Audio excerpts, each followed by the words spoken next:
Hi friends, நம்ம விஜய் மல்லி ஸ்டோரியில் இப்போ வரைக்குமே ரேணுகா கண்டுபிடிக்காதது இதான் அப்போ எல்லாருக்குமே வருத்தம் அப்படின்னே சொல்லலாம். வருத்தம் அப்படிங்கிறத விட சீரியலை பார்க்கலாமா வேண்டாமாங்கிற மாதிரி நிறைய பேர் நினைக்க ஆரம்பிச்சிட்டாங்க.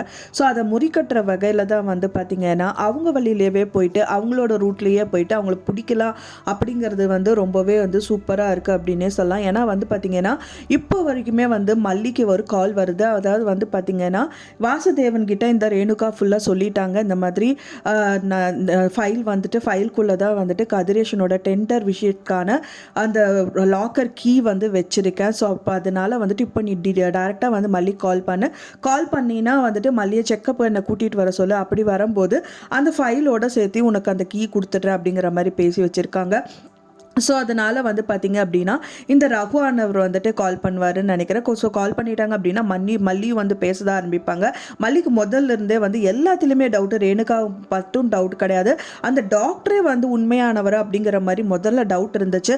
அதே மாதிரி இப்போ நான் ரொம்ப நாளாக வாசுதேவன் வரல, ஹாஸ்பிட்டலே இல்லை அப்படிங்கும்போது திடீர்னு அவங்க கால் பண்ணி ஹாஸ்பிட்டலுக்கு வாங்க அப்படின்னு சொல்கிறாங்கன்னா கண்டிப்பாக ஏதோ ஒரு விஷயம் இதில் லாக் ஆகிருக்கு அப்படின்னு அவங்களுக்கு கண்டிப்பாக தெரிய வரும். இதுக்கப்புறம் மல்லி அலர்ட் ஆகணும். அந்த ஃபைலில் இருக்கிற கீ ஒளிச்சு வச்சது அவங்களுக்கே தெரியாமல் மல்லிகிட்ட கிடைக்கணும். ஸோ ஒன்றும் தவறுதெல்லாம் ரேணுகா கூட்டிகிட்டு போகிற இடத்துல பார்த்தீங்கன்னா அந்த ஃபைல் மல்லி கைதுக்கு அந்த ஃபைல் மாறிச்சு அப்படின்னா கண்டிப்பாக அது கீழே விழுகிறதுக்கு நிறையவே பாசிபிலிட்டிஸ் இருக்குது.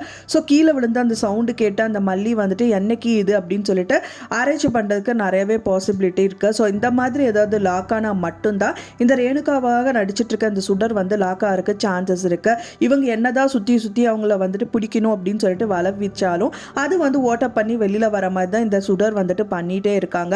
ஸோ அதனாலேயே பார்த்தீங்கன்னா இவங்க பின்னாடியே போயிட்டு அவங்க என்னதான் பண்ணுறாங்க அப்படின்னு சொல்லிட்டு வளைச்சி பிடிச்சா மட்டும்தான் இவங்கள பிடிக்க முடியும். ஸோ இந்த மாதிரி பண்ணால் நல்லா இருக்கும் அப்படின்னு நினைக்கிறேன். ஃப்ரெண்ட்ஸ், நீங்கள் என்ன நினைக்கிறீங்க அப்படின்னு சொல்லிட்டு உங்களோட கருத்துக்களை மறக்காமல் எனக்கு கமெண்ட்டில் ஷேர் பண்ணுங்கள். நான் சொன்ன இந்த தகவல் உங்களுக்கு பிடிச்சிருந்தா மறக்காமல் லைக் பண்ணுங்கள், ஷேர் பண்ணுங்கள், கமெண்ட் பண்ணுங்கள், சப்ஸ்கிரைப் பண்ணுங்கள்.